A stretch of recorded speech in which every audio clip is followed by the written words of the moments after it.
गोरेगाव मध्ये आजचा जो भाग आहे तिथे पाणी असो, रस्ते असो, लाईट असो, गटर असो, नाली असो आणि विविध बाकीची सफाई असो, सगळ्या समस्या ही अतिशय लोकांच्या दैनंदिन जीवनाशी ते निगडीत आहेत.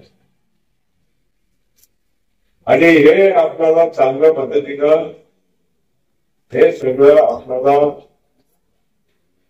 चांगल्या रीतीने विकास करायचा. मी स्वतः गोंदिया नगर परिषदचे अध्यक्ष 7 वर्ष राहिलेलो आहोत. सुरुवाती माझी शासनाची सुरुवाती आणि तेव्हापासून मला अंदाज आहे की लोकांना, सामान्य लोकांना आपल्या गावामध्ये काय अपेक्षा असते, त्याची जरूरत काय आहे आणि त्या हिशोबाने आपल्याला त्या गावाचा त्या धर्तीवर विकास करायचा असते, लोकांचे प्रश्न सोडवायचे. मागील आपण काळामध्ये थोडा कमी पडलो. डॉक्टर कृष्ण बिगडे हे आपले एकमेव प्रतिनिधी निवडून आले होते आणि त्यांनी आपल्या परीने जरूर जे काही काम करायचं होतं केलं असेल. नक्कीच काही काम पण सोबत नाही. शिकलेला व्यक्ती, चांगला व्यक्ती, चांगल्या स्वभावाचे व्यक्ती आणि जरी एकटे आले पण त्यांनी सर्वात मोठा समोरच्या माणसालाच वाढून आले आणि त्यामुळे हेडे साहेबांना तर ठीक आहे, त्याची जबाबदारी राहणारच आहे. आता जसा गोष्ट दिसते हेडे साहेबांनाच नेतृत्व देऊन टाकलं असतं, विशेष नव्हतं. जसं असतील तसं आपल्यालाही त्याप्रमाणे चालावं. मी यावेळी आपल्या या नगरपंचायत मध्ये रोस्टर एसटी साठी आहे आणि आपण सगळ्यांनी मिळून एक योग्य निर्णय घेतलेला आहे. जे आहे आपले संजूभाऊ घासले यांना उमेदवारी देण्यात आली आहे आणि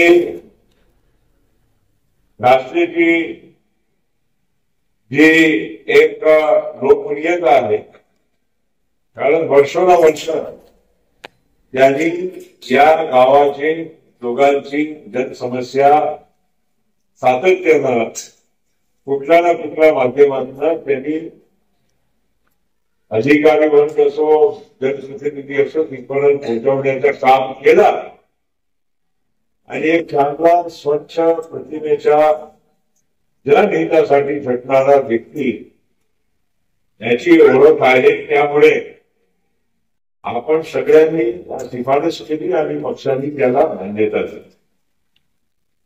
माझी आपल्याला विनंती आहे, बघा उमेदवार तर सगळे नसतात, कोणी सगळ्यांच्या बॅकग्राऊंड काही ना काही असते, पण उमेदवार तर पहिला आपल्याला म्हणजे चांगला शोधावंच लागते. आपण जसं आपली एक निष्ठा आपण जेव्हा जोडतो तर आपण कुंडली बघतो ना की हा व्यक्ती कसा आहे, घर कसं आहे, तेव्हा आपण निष्ठा करतो ना. जसा आपलाही निष्ठा संजू भाऊच्या पूर्ण कुंडली बघून आपण सगळ्यांनी सरस निर्णय घेतलेला आहे आणि आपण बाकीच्या ज्या लोकांचे बघितलं पाहिजे. मी कोणाला वाईट चांगलं नाही बोलत, माझी सवय नाही आहे, पण आपण उमेदवारच्या पक्ष आणि उमेदवारच्या मागे कोण आहे हे सुद्धा आपण बाकीच्या गोष्टी बाजूला ठेवता हे पहिलं विचार. आणि आज आमच्यावर खूप लोक प्रेम करतात. प्रफुल्लभाई भाईजीला प्रेम करणारा नाही, किमान भाईजीच्या व्यक्ती निवडून आणण्याची पण जबाबदारी घेतली पाहिजे. तो भाईजी आगे पडो, भाईजी आगे पडो, भाईजी ऐसी ऐसी खाली दुकान नहीं चलती. ताली दो हाथ से बनती है, एक हाथ से नहीं बचती. भाई जी का आगे बढ़ो और भाई जी के साथ तालीम से सुख मिला के आपण करो तो काम अच्छा हो. आणि म्हणून माझी आपल्या सगळ्यांना विनंती आहे की मला गोरेगावच्या बाबतीत काय अधिक काय कोणाला सांगायची गरज नाही. मला स्वतःला माहित आहे गोरेगाव काय आहे कसं आहे. सगळे समाज आहे गोरेगाव म्हणजे असंही नाही गेले. पवार समाज आहे, देवी समाजही आहे, काही कुणबी समाज पण आहे, इथे आदिवासी समाज आहे, इथे एसटी समाज आहे, इथे गोवारी समाज आहे, इथे हिवर समाज आहे, मुस्लिम समाज आहे आणि त्यामुळे अनेक आधी याशिवाय पण आहे. त्यामुळे सगळा समाज असलेला हा आपला गोरेगाव हा तालुक्याग्रस्त